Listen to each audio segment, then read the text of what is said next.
WKYC. We're building our station around you. This is Channel 3 News. We see them throughout the area, especially near the metro parks. Deer, dozens of them. The question tonight, now what do we do to control the population?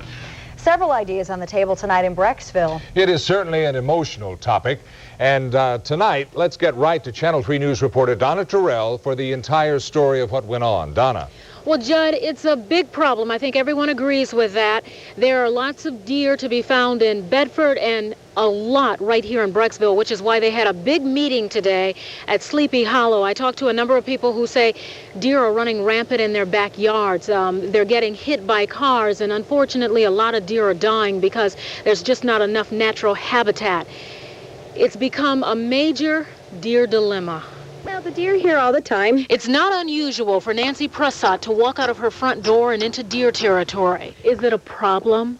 We don't see it as a problem. Turning the metro parks into a killing field. But it has become a problem for many, which is why such a large crowd showed up at Sleepy Hollow Country Club to hear how Metro Park rangers plan to control the deer population. We are planning to employ lethal means to reduce the deer population in the reservations where overpopulations exist. Those lethal means are sharpshooters who will specifically target does.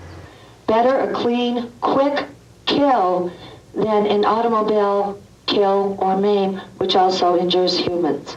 Starvation is a terrible way to die. We have to do something. I believe that the sharpshooter method is the best. But for people like Hildy Eberhardt, it's just plain wrong. Her solution, birth control. I think before they shoot them, they should really try that for 3 or 4 years, not keep saying it can't be done. Try it. You can blow all the bubbles you want. Nancy says she has seen as many as 16 deer in her backyard at once. And with children, she worries about ticks and Lyme disease. But in her mind, sharpshooting deer is harsh. I would hate to see it. I mean, it's their home, too. They were here before us, and we're driving them out. We have as many as 40 to 90 deer per square mile. Now, listen to this, and he just said that, I'll reiterate, there are as many as 40 to 90 deer per square mile, and especially in places like here, Brecksville Metro Parks. The plan is to get that somewhere to about 20 deer per square mile, and they think by then they'll have control over it. The sharpshooters are expected to begin this fall and run through March, and they'll probably do it each year until they can get the deer population under control. Judd? It is an extremely difficult situation, Donna. Thank you. Metro Park rangers say the reason we're seeing so many deer is because their natural predators, coyotes and wolves, are no longer anywhere around. They've run from encroaching civilization. Now, as a result, many deer are starving because there are too many of them for what's left of their natural habitat. That age-old habitat is being destroyed by new residential and commercial developments. Tonight, a mother is in jail, charged with murdering her baby daughter, Olivia. Now, tonight I talked with the baby's father at the couple's home on Cleveland's west side. He told me talking on camera will not bring back his baby girl. Police say 21-year-old Melanie DeMeo used scalding hot water to give her baby a bath in the kitchen sink late Sunday night. 10-month-old Olivia later died from first-degree burns over 30% of her body. The mother said that she called 911 saying it was an accident, that she did not realize the water was too hot. Police say her husband was not home at the time. Dozens of students with special needs have no idea where they'll attend school next year. That's because a new plan calls for moving them out of their current school to make way for elementary students. It's an idea their parents are fighting. Now, Channel 3 News reporter Cheryl Keck joins us live from the Vocational Opportunity Center with that entire story. Cheryl. Well, Judd, in this case, there are 3 sides to this story. On one side, you have some of the parents who oppose this move.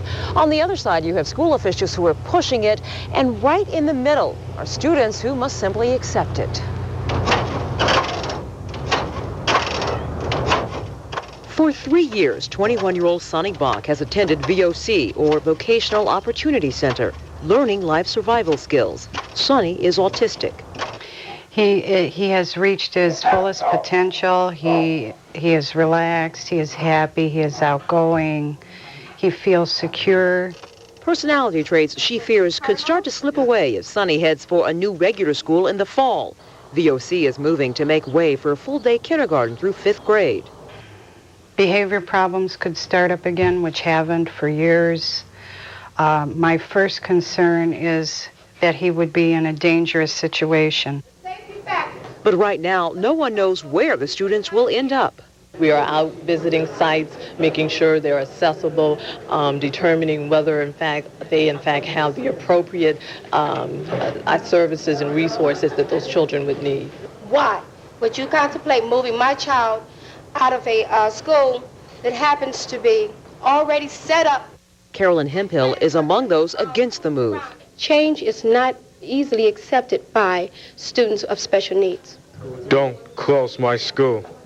Despite some parents' concerns, there are those who believe that taking these students out of their familiar environment is an important part of their development. You cannot separate children based on their disabilities no longer than you can separate children by their race.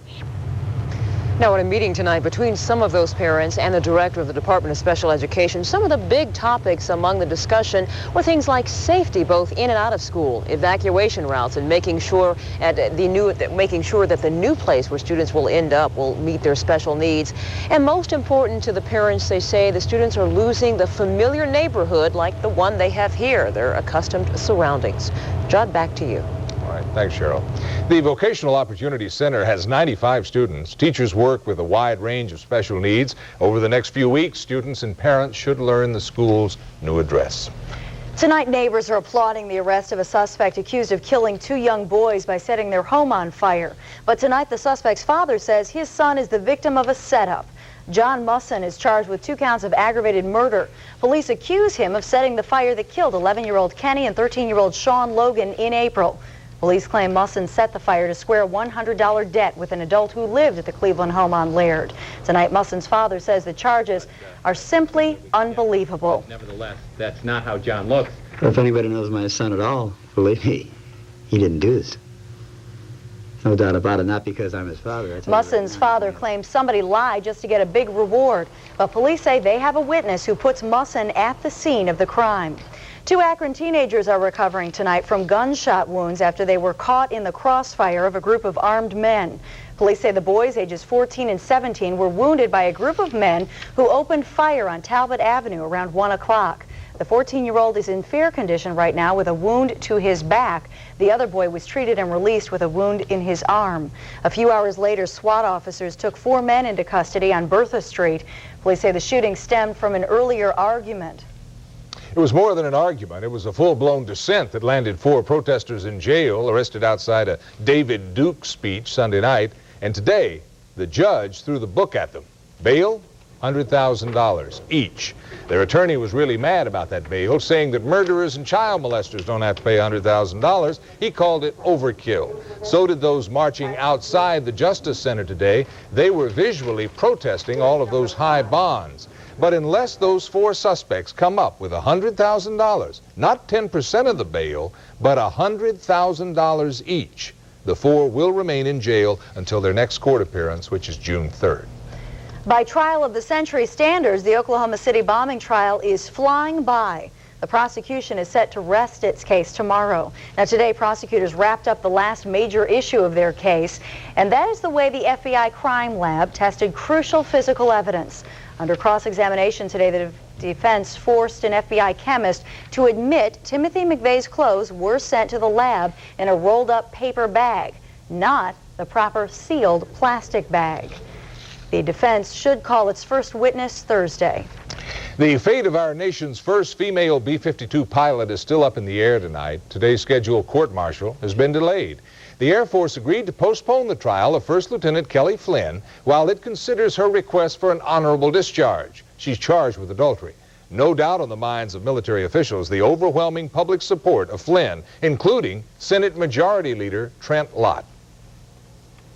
The Pentagon is not in touch with reality on this so-called question of fraternization. I mean, get real. You're still dealing with human beings. And the way she has been treated really disturbs me. Still, Air Force officials have said an honorable discharge is not likely. Flynn has said if she doesn't get one, she's going to take her chances at trial. Some call him the voice of the NBA. that voice could be silenced if NBC sportscaster Marv Albert is convicted on charges of sodomy and assault. A 41-year-old woman who has reportedly known Albert for 10 years filed the complaint. Back in February, she claims she and Albert were arguing in his hotel room when Albert allegedly threw her onto a bed and bit her on her back several times, and then she claims he sexually attacked her. If convicted on the sodomy charge, Albert could face 5 years to life in prison. Just ahead, Barbara will soon be heading down the aisle. Plus, local deliveries that will be talked about for years. And going door to door to help the family of a 5-year-old hit skip victim. Details when Channel 3 News continues. This is for you, ma'am. Oh, my. What did you just do? We went door to door. This is for Karina and for whoever else needs it. We went door to door, collected money. Oh, you guys are wonderful. Thank you so much.